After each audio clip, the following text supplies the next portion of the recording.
गेल्या काही दिवसांपूर्वी राधानगरी तालुक्यातील वाघवडे गावात मुसळधार पावसामुळे दरड कोसळून दिनकर धोंडीबा सावेकर आणि संदीप दगडू वरुटे यांच्या घराचे 35,000 रुपयांच्या जवळपास नुकसान झाले असल्याची माहिती समोर आली.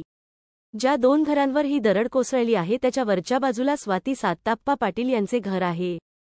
त्यांच्या घराच्या बाजूला असलेली दरड कोसळल्याने या 2 घरांचे नुकसान झाले, परंतु या दरडीच्या कोसळल्याने स्वाती पाटील यांच्या घराच्या भिंतीला भेगा पडल्या आहेत.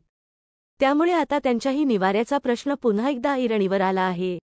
2022 साली दरड कोसळल्याने स्वाती पाटील यांच्या घराची पडझड झाली.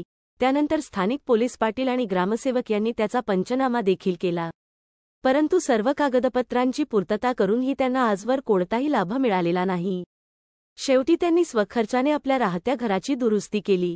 त्यानंतर आज ना उद्या आपल्याला सरकारी मदत मिळेल या आशेने स्वाती पाटील यांनी गावकामगार, तलाठी ते तहसीलदार या सर्वांपर्यंत धाव घेऊन आपले पाय झिजविले, परंतु आजपर्यंत त्यांना ना मदत मिळाली ना पुनर्वसन झाले, उलट केवळ निराशाच पदरी आली. यावर्षी गावात पुन्हा दरड कोसळल्याने वरुटे व सावेकर यांच्या घराचे नुकसान झाले, परंतु स्वाती पाटील यांच्या घराला देखील याचा धोका निर्माण झाला आहे. त्यामुळे पुन्हा एकदा घराची डागडुजी करण्याइतपत त्यांच्याकडे अर्थसहाय्य नसल्याने त्या हातबल झाल्या आहेत. त्यामुळे आता तरी शासनाने माझ्याकडे लक्ष देऊन माझे कुटुंबाला आर्थिक मदत करावी किंवा पुनर्वसन करावे अशी अपेक्षा व्यक्त केली आहे. सध्या आपल्या शिकत असलेल्या 2 मुलांसह स्वाती पाटील मोलमजुरी करत त्याच घरात वास्तव्यास आहेत. गेली 2 वर्षे होऊनही त्यांना सरकारी मदत मिळाली नसल्याने त्यांचे मनोबल खचले आहे.